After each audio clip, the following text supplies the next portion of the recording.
11's Alive with the independent news next. Our top story tonight, the vigil and the vote. Tonight, a vigil outside City Hall. Tomorrow, a vote inside City Hall. The City Council will vote on the gay rights bill. This is INN, the independent news with Morton Dean and Sheila Stainback.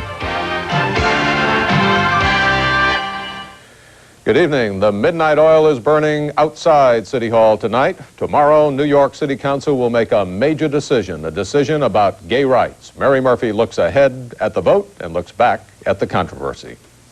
We shall overcome. They say they are staying all night with lighted candles until 35 city council members turn up tomorrow afternoon for what could be a historic vote. It is the first time a gay rights bill has a real chance of becoming part of New York City's human rights law. When you consider cities like Iowa City have had laws of this nature for the past 15 years, Los Angeles, Detroit, Michigan, there's so many cities have had it so long that for New York, which is supposedly so advanced, to have taken this long is ridiculous. The battle over this bill really began almost 17 years ago with a news headline that read, "Homo nest raided, queen bees are stinging mad." The headline referred to the Stonewall riots of 1969. The Stonewall Inn here on Christopher Street, now home to 2 restaurants, was once considered the underground mecca for gay nightlife, a safe haven for homosexuals. But all of that changed on June 28, 1969, when 200 gay customers hurled rocks and bottles at police who raided the place for not having a liquor license. 4 police officers were hurt in that first night of rioting, and many homosexuals regard the protest as the start of the gay rights movement here in New York City. Less than 2 years later, the first gay rights bill was introduced to the General Welfare Committee of the City Council. It only passed committee once in 1974, but was voted down in full council. Last week, 12 years later, the bill got a second chance at an emotionally charged hearing in City Hall, where Orthodox Jews turned their backs on Mayor Koch's appeal for the measure. On Sunday, John Cardinal O'Connor of the New York Catholic Archdiocese called for defeat of the bill, labeling the measure a threat to the moral fabric of society. We believe it is clear that what the bill primarily and ultimately seeks to achieve is the legal approval of homosexual conduct and activity. Some opponents are worried their children will be taught by homosexual teachers promoting the gay lifestyle, and others say current civil rights law covers all people. But supporters say no quotas would be enforced by the law, and say religious institutions would be exempt in some cases. It would end discrimination in jobs, housing, and accommodation. That's all the law does. 50 cities across the country already have some type of gay rights law. 18 votes are needed tomorrow for the New York bill to become law. 19 council members have already said they will vote yes. But opponents say they are ready to place the issue on a public referendum in November in the hopes of striking down the law if it passes. Sheila. Mary, thank you. Thousands of strap hangers are crammed into subway cars during the rush hour almost every day, forcing many to lean on the doors. Imagine if a door flew open as the subway was in motion. Well, it's happened 16 times so far this year, and the Transit Authority will now spend $40 million to fix the problem over the next 4 years. Alec Roberts has more. 1/3 of all subway delays are due to door problems, and when they suddenly fly open at speeds of 60 miles per hour, the very lives of passengers are put in jeopardy. Transit Authority President David Gunn announced a 3-point program to modify existing subway cars so that unplanned openings will no longer occur. Instead of the old keys used by conductors to open the doors, tamper-resistant new ones will be substituted. Relay circuits that are now open will be sealed to cut down on dirt. And a new wiring configuration will mean that 2 electrical circuit failures, such as shorts, will have to occur for doors on a moving train to open. Former subway maintenance chief Albert Garner says he recommended those changes in a detailed report 18 months ago. 100 to 150 men, we could have modified the whole fleet. And that would have... You wouldn't have a safety problem today. Garner charges the TA with a cover-up, but Gunn ridiculed the Garner study. What was prepared 18 months ago was a hand-built prototype with no drawings and no procedures and no engineering. For one individual to have a grand plan in their head does not allow you to modify 6,000 subway cars.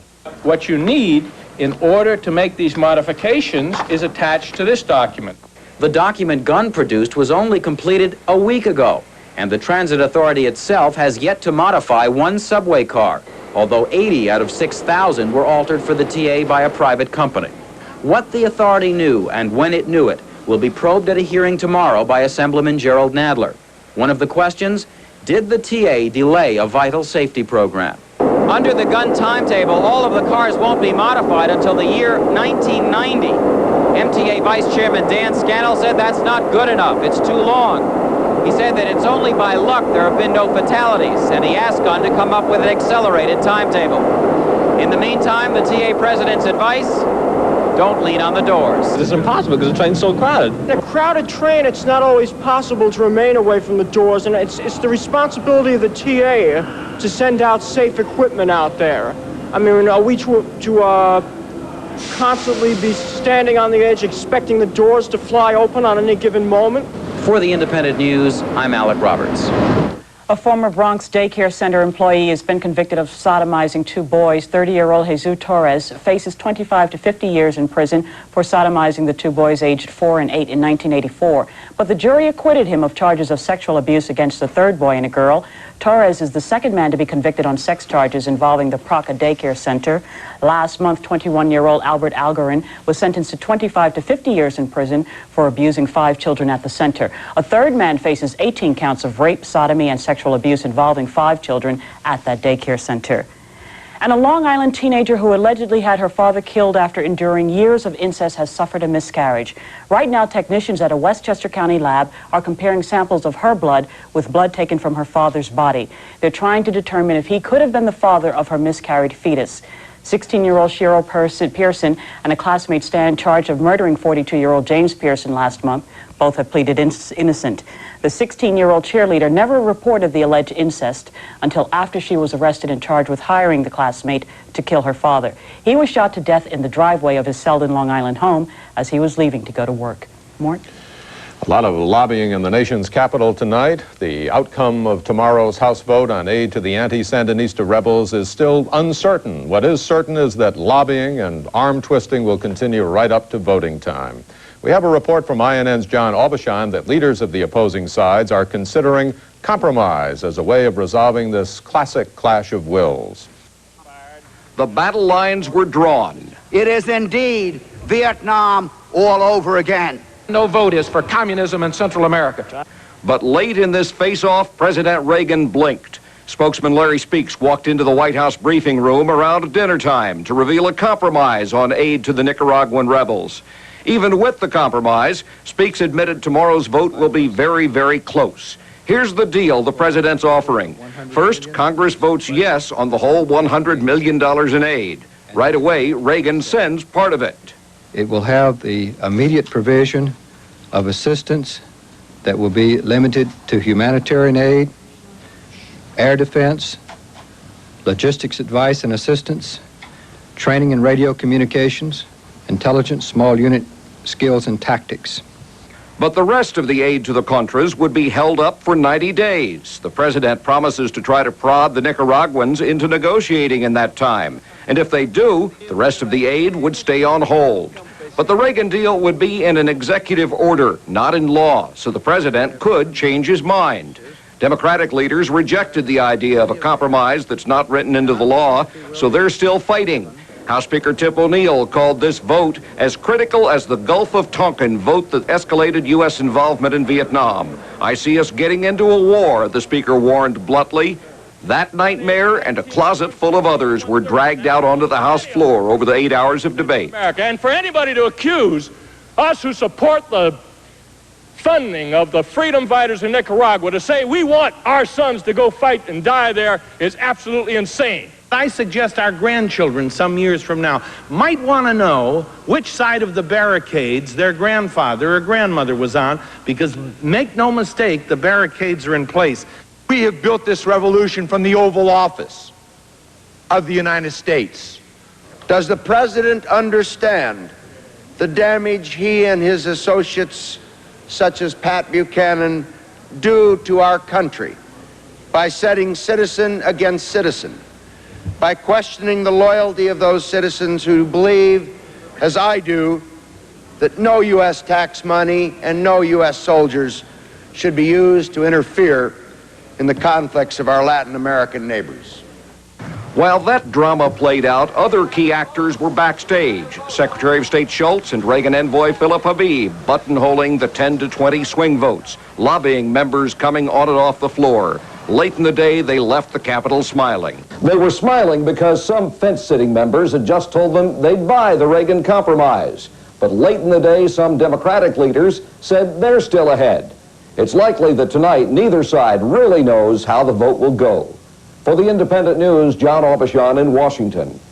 The art of compromise has created a gloomy picture for President Reagan's proposed budget. From sketchy beginnings, the Senate Budget Committee was able to draft a compromise measure of its own. It was passed today 13-8. Now, to do it, the sponsors of the bill, Republican Pete Domenici and Democrat Lawton Chiles, had to cut down on the president's request for military spending by $25 billion. The White House says that increase won't even keep up with inflation. The Senate plan also calls for an $18.5 billion tax increase, something the president adamantly opposes. The bill will now go before the full Senate. We have a lot more news still ahead tonight, some interesting revelations in the Marcos documents, and reports that the ousted Philippine president may be headed to Panama. And some Audi owners and some of you who own GM cars might want to stay with us. We have some important and not necessarily good news to report for you. And two of the music world's true legends. I don't know whether they want to be called legends or not. They're too young to be legends, but they are. Bobby Short and Skitch Henderson are in town for a concert salute to Cole Porter with the New York Pops, and they'll be here live a bit later. I wonder if they brought their instruments. We'll find out. We can hope. Sure. Well, the legendary Devils are playing tonight against the Pittsburgh Penguins, game that has direct bearing on the fate of the Rangers. We'll have highlights of that, plus women's tennis from the Garden. And I hesitate to ask Mr. Harris, when spring arrives tomorrow, will we recognize it? Yes, well, probably. You'll recognize it on the calendar, but not in reality, because it's going to be too cold for the start of spring. Vernal equinox tomorrow afternoon at 5:03, but we've got a very powerful cold front that has to make it through the area this evening, and it's going to do that shortly. We'll talk more about that, all that and more coming up tonight on the Independent News. The Independent News brought to you by MasterCard and by IBM. An ambush in Cairo, gunmen shooting from two speeding cars opened fire on a group of Israelis in Cairo today. One woman was killed in the attack, another woman and two men were injured. It happened outside the Cairo Trade Fair. The two men are reportedly diplomats from the Israeli embassy. The women, the wives of diplomats. They were heading home from the fair when they were attacked. Israeli radio says the ambush took place immediately after an Israeli minister of trade visited the fair. It's not clear whether he was indeed the intended target. A group calling itself Egypt's Revolution has claimed responsibility for the attack. In the past, that group has claimed responsibility for other attacks on Israeli diplomats. U.S. Navy warplanes began maneuvers today near disputed waters, waters which Libya has vowed to defend against intruders. But Secretary of State George Shultz denied the maneuvers are provocative. According to a Pentagon spokesman, the U.S. planes flew near but not over the Gulf of Sidra. During previous exercises near the U-shaped Gulf, Libya has responded by scrambling its own jets. The American planes take off and land from aircraft carriers in the Mediterranean. Deposed Philippines President Ferdinand Marcos may be on the move again soon. Panama tonight has confirmed that Marcos has asked for asylum in Panama and that the request is being considered. Marcos has been living in the officers' quarters at Hickam Air Force Base in Hawaii since fleeing the Philippines last month. Sources say Marcos has been unhappy in the U.S., where he is the target of investigations by Congress and by the new Philippines government. Yesterday, more than 2,300 pages of documents brought by Marcos to the U.S. were turned over to investigators. Barry Cunningham reports the records show Marcos may have made some questionable contributions to U.S. politicians. The paper trail to the Marcos fortune shows purported campaign gifts to influence American elections, receipts for diamond jewelry, and a record of alleged kickbacks paid to the Marcos government by American and Japanese companies. The White House cast doubt on the authenticity of one document, an unsigned computer printout listing $50,000 in campaign gifts to both Presidents Carter and Reagan. Philippines envoy Jovito Salonga was equally suspicious. And I did not give much importance to this document because it does not bear any initial, it does not bear any signature, in our courts of justice in the Philippines, this kind of document cannot stand up in court. Presidential spokesman Larry Speake said Mr. Reagan's 1980 campaign managers had no recollection of any such illegal gift from a foreign source. Neither did the people who ran Jimmy Carter's 1980 campaign.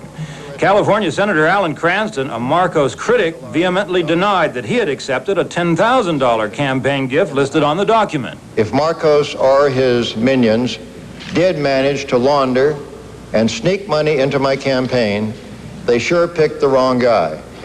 I have never had a good word to say about Ferdinand Marcos. The committee couldn't seem to make up its mind on the validity of the campaign document. I don't think that this particular information amounts to a hill of beans. There may have been a pattern of, in the Philippine government, of attempting to participate in American politics.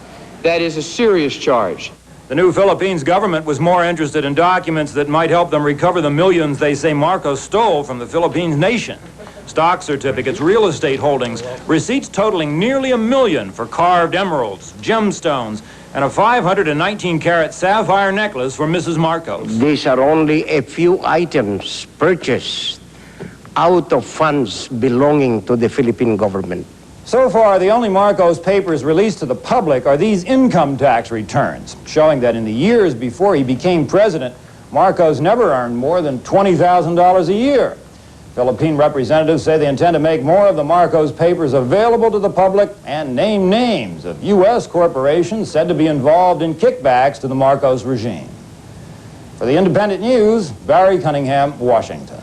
Late tonight, California Senator Alan Cranston reversed himself, saying his 1980 campaign records show a $1,000 contribution from a firm run by a boyhood friend of Ferdinand Marcos. However, Cranston stresses he is unaware of any link between the money and the Marcos regime. Cranston has been a long-time Marcos critic. Yesterday, they had two. Tonight, they have none. Swedish police are without a suspect in custody for the assassination of Prime Minister Olof Palme.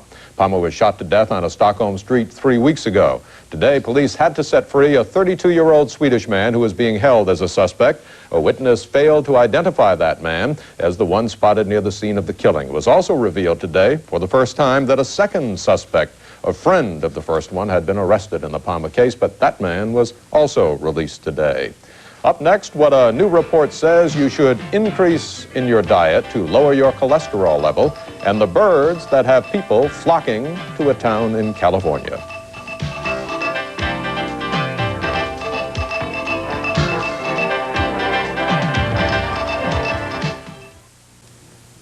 A medical researcher extends the olive branch to olive oil. Eating food with olive oil can help lower your cholesterol levels. That's the main gist of a report published in the highly regarded New England Journal of Medicine. The research was done by Dr. Scott Grundy at a Dallas VA hospital. Olive oil is high in monounsaturated fat, and Dr. Grundy says his study supports the concept that a diet rich in olive oil represents a reasonable alternative to a very low-fat diet for Americans. A new plan to fight acid rain. Today, President Reagan and Canada's Prime Minister Brian Mulroney endorsed a joint pact to combat the hazards of acid rain. The two leaders also renewed a 5-year air defense agreement. But the real breakthrough was over the acid rain issue. The accord comes after 2 days of talks between the two men. It calls for the U.S. government and U.S. industry to provide $2.5 million each for developing methods to fight acid rain. The rain tainted with toxic emissions from U.S. plants is believed to cause environmental problems across the border into Canada.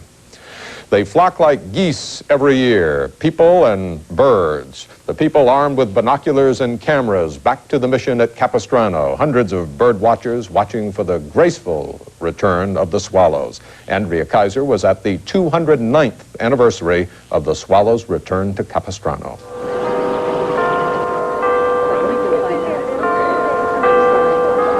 Right on schedule, the Capistrano swallows have returned to the city they've made famous.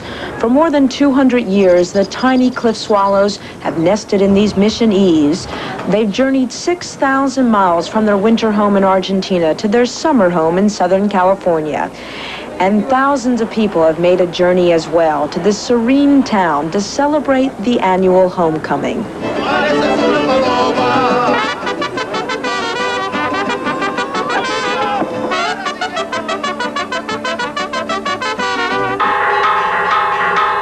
At exactly 8:45 in the morning, this 91-year-old bell ringer welcomes the birds home, as he has done for 37 years.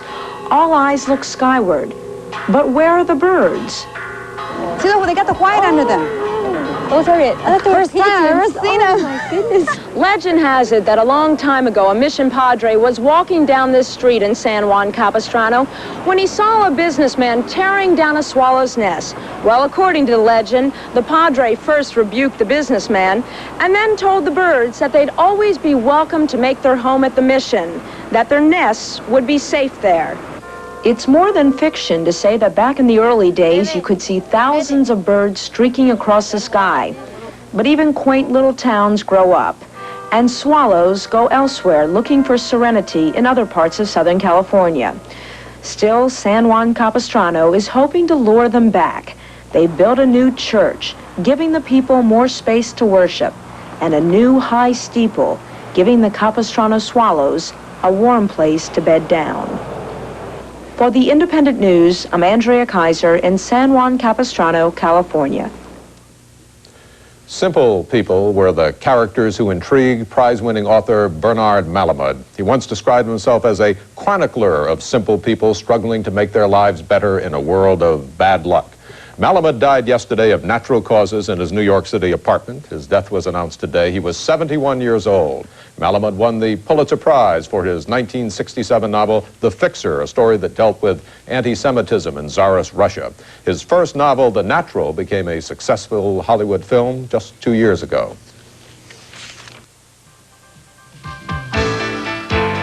This portion of the news is brought to you by Beneficial.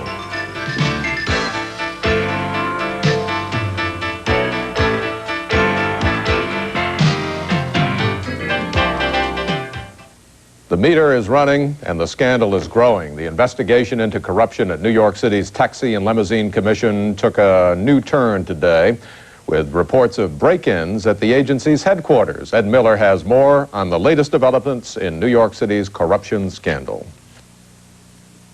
We can now confirm that the highest official at the city's Taxi and Limousine Commission is in fact the target of a federal investigation.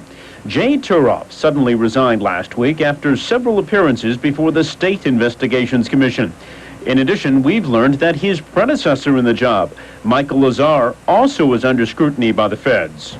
Sources say that Turoff is being investigated for allegedly giving away lucrative taxi medallions worth $100,000 each under the guise of an experiment in which the taxis were testing the value of diesel fuel. To add even more fuel to speculations of scandal, federal investigators confirmed that someone mysteriously tried to destroy taxi and limousine records twice, once on March 7th and then again on March 13th. Federal investigators believe that in both cases, some records were either stolen or tampered with. That's why U.S. Attorney Raymond Deary's office has now confiscated papers, files, and records from the following taxi companies, all of which are interconnected. The Midland Service Company and its subsidiaries, Research Cab Company, Carriage Service Company, Tulip Cab Corporation, and the Butler Corporation. What was Turoff's connection? Investigators are looking into the possibility that Turoff and his predecessor, Lazar, had hidden interests in one or more of these companies. For the Independent News, I'm Ed Miller. If you own a 1985 model General Motors compact car, you may soon be bringing your car into the shop to be fixed. GM is recalling 136,000 Pontiac Grand Ams, Buick Somersets, and Oldsmobile Calais.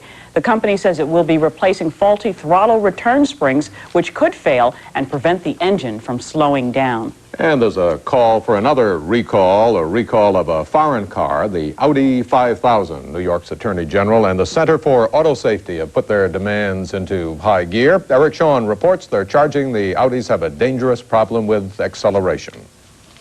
The Audi 5000S Automatic is one of the most expensive and prestigious German imports on the market.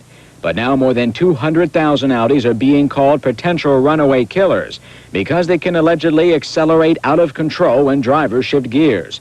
State Attorney General Robert Abrams and the Center for Auto Safety are demanding a recall of 1978 through 86 automatic models. Here, individuals are taking their lives in their own hands when they are driving these vehicles. They're playing Russian roulette, not only with their lives, but the lives of people who are in the car with them. The owners say the problem only happens when their Audi is shifted from park to reverse to drive. That suddenly, without any warning, they are helplessly thrown into an uncontrollable and frightening acceleration that even slamming on the brakes won't stop. I just thought this car was alive, possessed, that it was out to kill my husband. Mickey Sapphire of Inglewood, New Jersey says in 1984, her husband Henry was behind the wheel when their $28,000 Audi suddenly smashed through their garage wall, flew over their patio, and landed on top of their diving board. Would you get back into it? No, never again. What? No, none of my family will. Audi denies there is a problem with the car, a spokesman saying, quote, "We have been unable to identify any technical causes in the car. We don't know that it's a problem with the car. We infer that the problem is with the driver." But at Abrams' press conference, some Audi owners say they are not convinced. Because we want to see that this car is taken off the road or that something is done to correct this defect, because we have a list of stories, one is more bizarre than the next. And we feel that it's not going to be long before there is a significant number of deaths. I'm afraid of it. The car wants to fly, and I don't. For the Independent News, I'm Eric Shawn in Manhattan. Still to come on the Independent News, someone's got him, the royal engagement announcement. And someone's got her, too. Depends on how you look at these things. And up next, we've got two people you'll know. They'll be at Carnegie Hall on Friday night when the hall will be alive with the sounds of Cole Porter. Conducting the New York Pops that night will be Skitch Henderson, and performing with the Pops, Bobby Short. Both will be performing, or at least talking to us when we come back. Stay with us.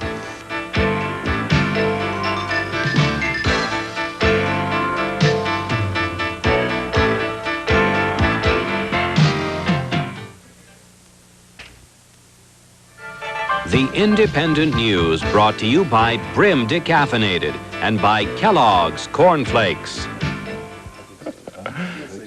They're just having a good time here. They don't need me, but I think we're going to read this little introduction anyway. Friday night will be a big night at New York's Carnegie Hall. Skitch Henderson will be there leading the New York Pops, and Bobby Short will be there joining Skitch and the orchestra for a salute to Cole Porter.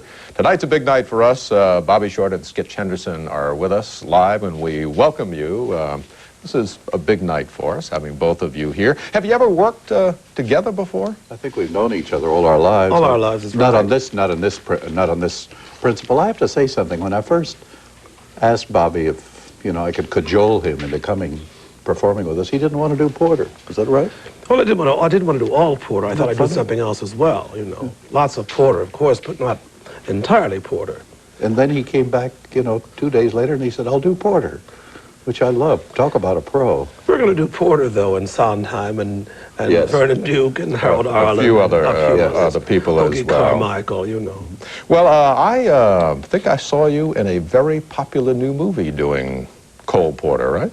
Well, that's on the Sisters? program as well, as a matter of Yes, fact. I'm in love the again. new Woody Allen. In love again. I mean, is working with Woody Allen any different, do you think, from working with Skitch Henderson? Are they both hard taskmasters? We've not worked together before, have we, Skitch? So I don't know what kind of a taskmaster Skitch really is. I think he's a brilliant musician, and I'm eager to work with him. What about artistic temperament? You've got a renowned orchestra leader here and a renowned piano player and singer. How do you kind of resolve your differences beforehand, or just let them play out if there are going to be any I think the differences? years that we've all been at it, I think we respect each other. I don't think there is such a thing when you've been in the trenches. Dare I speak for you two? Oh, do. Take liberty. Mr. Short, how come you're not working tonight, by the way? I don't It just work struck every me night. that you're not at the saloon. I'm going back to the saloon April Fool's Day. How's that? What about Carnegie Hall? Is that the great hall in which to play? Well, for me, it's because they present us naturally. I have a special fondness for the hall.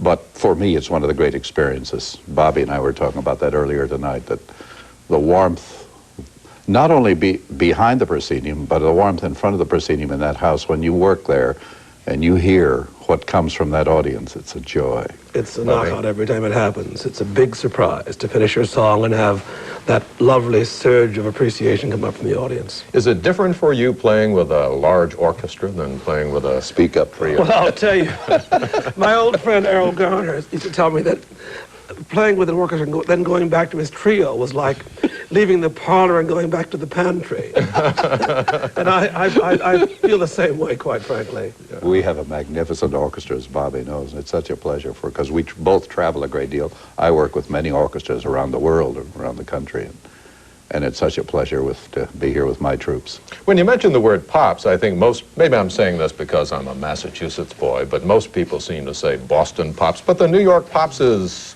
on its way. Well, we're the new kid in the block. We started 3.5, 4 years ago, and it's rolling. We're going to Paris next year, and it's, you know, you have to work on it. It's something you just can't say, here I am, folks, I'm wonderful. And I'm lucky to have people like Bobby. I mean, if you have artists of that stature, you know that you've got your foot in the door. Well, you two are over there not only talking music, but making deals. You said, Bobby, why not come to Munich? And yeah. Bobby said, hey, I'd love to go to Munich. I love so, it. Sure. Bar, you know, Sure. Well, I work with the Munich Orchestra in June and with the BBC in July, so I want Bobby to come over there and have some protection. Well, I want to thank you both, Bobby Short and Skitch Henderson, for coming in and joining us live and talking about what's going to happen Friday night at Carnegie Hall, a big night. Full house, probably. At least I expect there will be. With Bobby there, it's full. And no problems. Yeah, no problems. You get a piece of the action, Bobby? Yeah. Piece of the Baldwin piano. Thanks very much for piece coming of the Steinway, please. Take care. And coming up, Bob Harris, who is a pretty good pianist, by the way. If Short can't make it, Bob Harris will fill in. Once. And Jerry Girard will be here with a report about tennis at the Garden, and we'll have that story about the royal engagement announcement. Stay with us.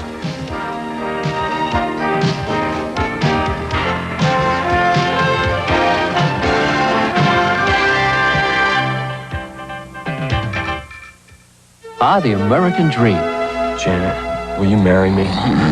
It starts with getting the sleep you need. Really? We need more wide-awake men like you in management. At Sleepy's, we know that exercise and good nutrition are important, but without proper sleep, and that may depend on the right mattress. Sleepy's carries the world's largest selection of mattresses at prices so low you'll think you're already dreaming. Sleepy's, the mattress professionals. The American dream starts here.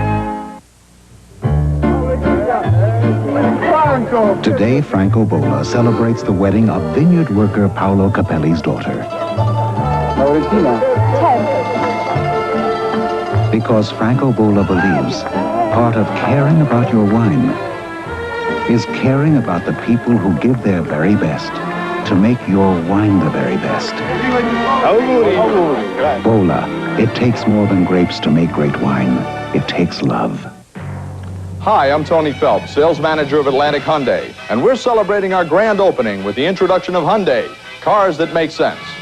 Hyundai with front-wheel drive, halogen headlamps, styled wheels, intermittent wipers, McPherson four-wheel independent strut suspension. Hyundai from as little as $49.95. That's right, a brand new 1986 Hyundai from only $49.95. If you're in the market for a new car, you owe it to yourself to come into Atlantic Hyundai now during our grand opening sale. Atlantic Hyundai opens 7 days a week. Next on Barney Miller, the place is falling apart. Toilet stuffed up again? That's no longer a problem, Mr. Beckman. That's a tradition. Something's wrong with your lights. 25 square blocks at dark. Have any idea when they'll be fixed? Daybreak. Wonderful. And Barney makes a confession. So far, I have only lusted in my heart. Don't miss Barney Miller Wednesday night at 11. It might have seemed like a bad dream at first. The sun had barely come up before a violent tornado touched down. The residents of Cobb County, Georgia were jolted awake before they could know what was happening. The tornado went on a rampage through the area, toppling trees, destroying businesses, and trapping people in homes. The tornado ripped one house right off its foundation, hurling it 15 feet. The people who lived there have been hospitalized with serious injuries. At least 15 people were injured because of the storm, mostly in car accidents. Sheila, Bob? Spring formally arrives tomorrow. Yeah, and it's going to come in a very funny way. I mean, everybody's going to be walking around shivering late tomorrow night. We've already had it then, huh? It's really strange. I tell you, we really, today should have been the beginning of spring because it went up to 70 degrees and it was really very warm out there. But there's a big change coming and we're going to shift weather gears very shortly. It's still mild. It's 67 degrees in Midtown right now. You know, there have been some thunderstorms in and around the area in the past hour, a sign that weather change is getting very close to us. The humidity is still high, 78%. Winds are southwest at 9 miles per hour. The barometer 29.52 and rising. Skies are cloudy. And let me just mention right up front, folks, we checked that satellite picture. I just want you to know that it won't be necessary for you to write in all those lovely letters telling me that you heard thunder, because Jerry believes it this time. But again, I thank all those viewers that wrote in. We got a lot of mail about whether or not you heard thunder. Anyway, that fixed him good, let me tell you. Let's take a look at the satellite picture showing a frontal system which is lined up here in the east. It is the dividing line between very warm air with that temperature we had 70 this afternoon, and very cold air that is coming in from the Great Lakes in Canada. Tonight, they're getting heavy snow up in the Great Lakes region, and I tell you, it's going to be a blast from the past around here when that cold air arrives. Look at the radar tonight. There is the thunderstorm activity. You can see, look at our little legend down here. You can see the moderate to heavy. Well, we've got moderate to heavy precipitation right over northern New Jersey, running up into Connecticut and on up towards Cape Cod, and some very strong showers and thunderstorms running off the middle Atlantic coast. They're all going out to sea, and the rain will be over by dawn, if not earlier. The map for tomorrow shows a lovely but cold high-pressure system heading our way. It's going to take about 24 hours to get here. That means Friday will be nice, Saturday will be nice, but chilly for the first full day of spring on Friday. But in the meantime, we've got a transition day tomorrow with some leftover clouds, maybe a shower, maybe even a snow flurry tomorrow, and then it turns very cold tomorrow night. The forecast for the rest of the night, passing showers and maybe a thunderstorm. And it will be windy and cooler, too, by morning. The low's 38 to 43 degrees. Tomorrow, spring begins at 5:03 in the late afternoon. That's the vernal equinox. It'll be blustery and colder, some showers and or flurries. And look at that high tomorrow. Some difference, 40. You dress warmly. Winds will be northwesterly at 15 to 35 knots with good air quality tomorrow. And tomorrow night, how about this, folks? Sharply colder. Are you ready for that? The forecast for tomorrow night calling for clearing skies, sharply colder weather, and the low temperatures in the teens in the suburbs, low 20s in the city. Friday and Saturday, plenty of sun, but still windy and still chilly. The high's only 33 to 38 degrees. So spring, Mort, is going to be a little late this year. No, it's Just here. It's here. Right, it's here. I found my first little crocus today, so it's here. There are reports of, is it croci or crocuses all over. Plural, it's croci. Croci, okay. And the Rangers did a little croaking today, didn't they? I just want to mention those letters that Bob was referring to of people that heard thunder. I looked at one of them. It was from Sweden. All right, so we'll have highlights of the hockey game that affects the Rangers' future, plus highlights of the tennis match between Chris Evert-Lloyd and her opponent.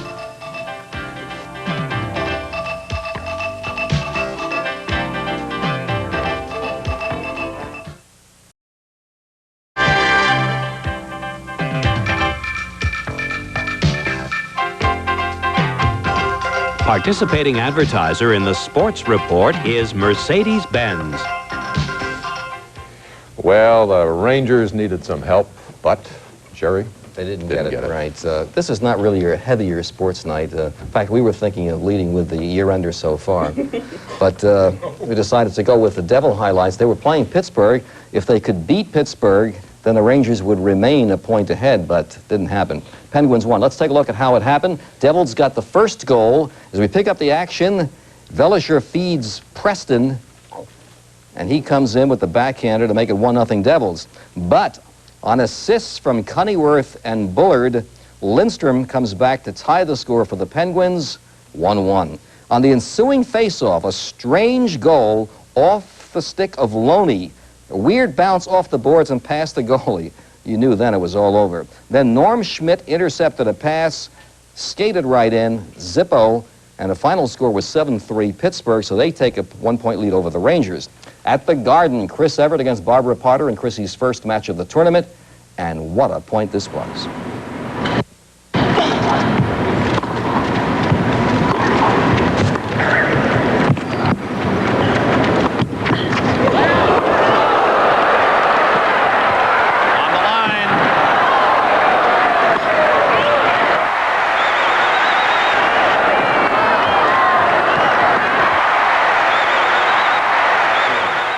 Not going to top that. It was in, Mort.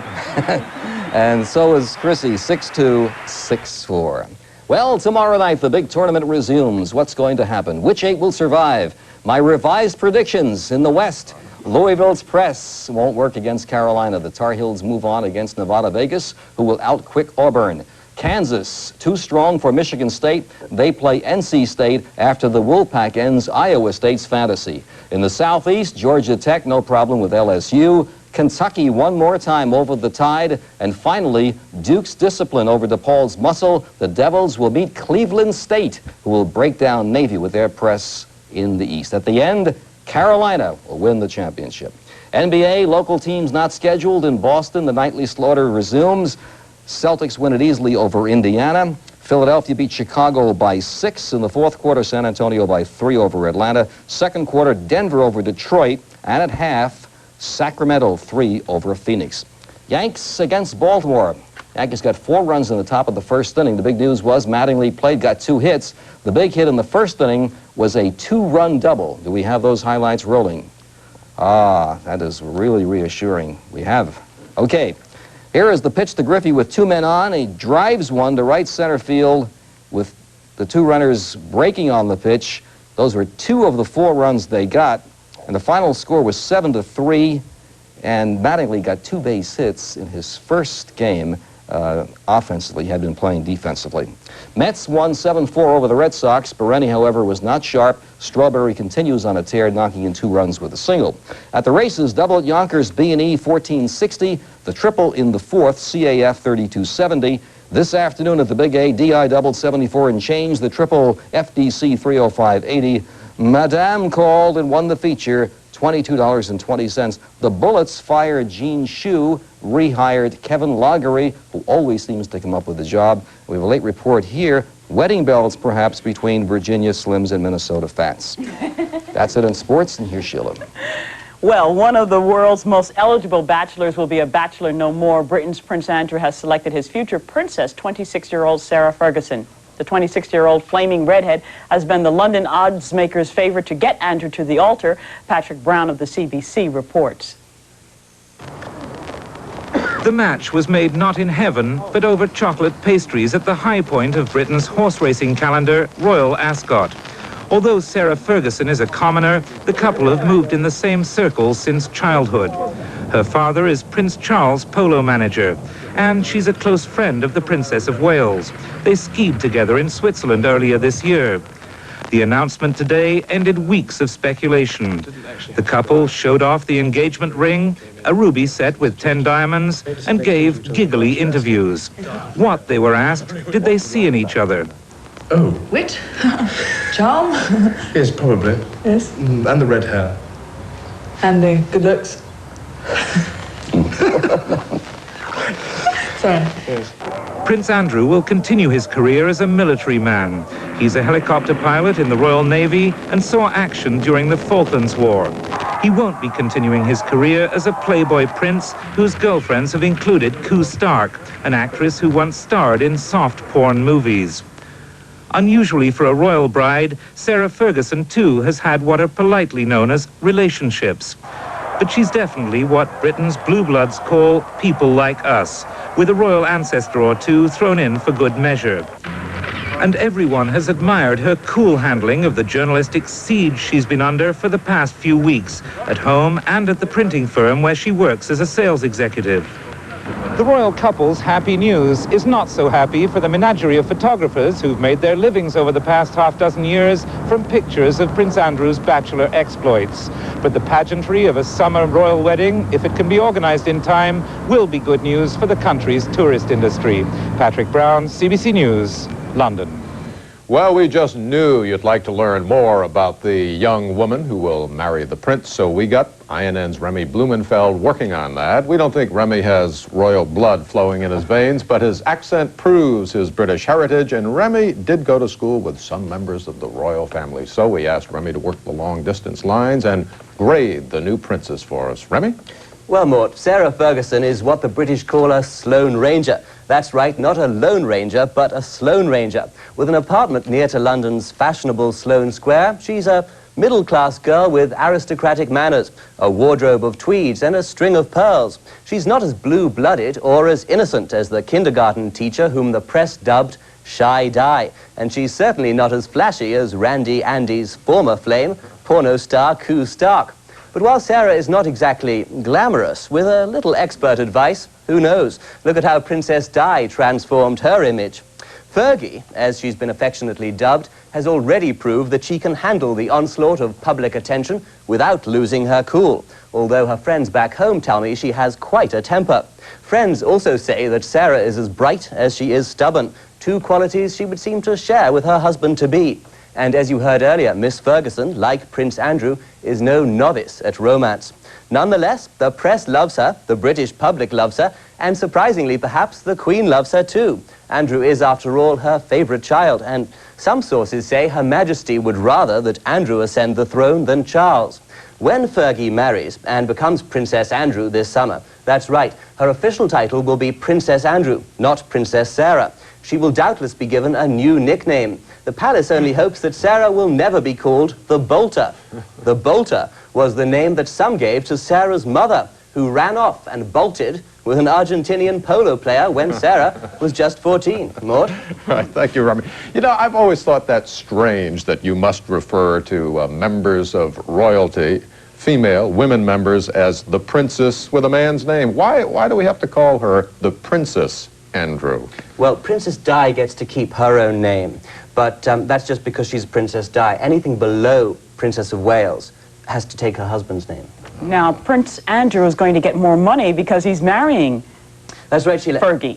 He's going to make about $95,000 a year when all's told, and that's not bad. Incidentally, Koo isn't as upset as people would have you believe she is, because she's going to be married. Well, she has married a millionaire, who's earning quite a lot more than $95,000 a year. So she's not as miffed by all this as some people would have you believe.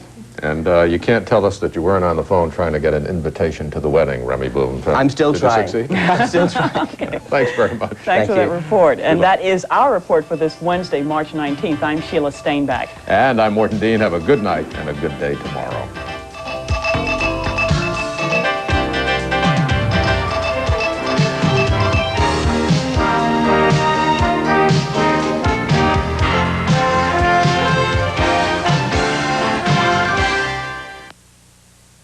WPIX has news bureaus in New Jersey at 223 Montrose Avenue, Rutherford, and on Long Island at 3000 Hempstead Turnpike, Levittown. 11's Alive with Barney Miller. Next.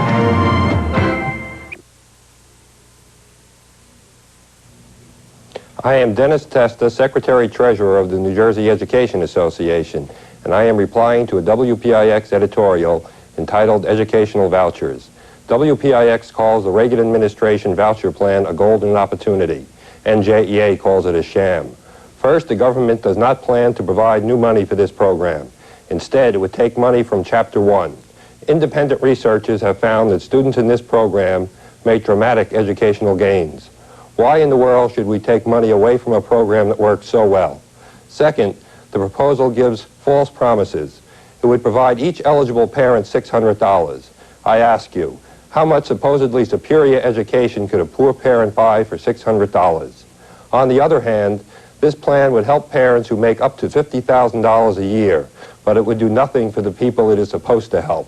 In fact, it would hurt Chapter 1 programs at their local public schools. NJEA believes in the right of parents to send their children to any school, but taxpayers should not be forced to fund public schools and subsidize private schools. Free public schools are the foundation of our democracy. Let's make sure they're the best they can be, not victims of a plan to send public funds to private schools.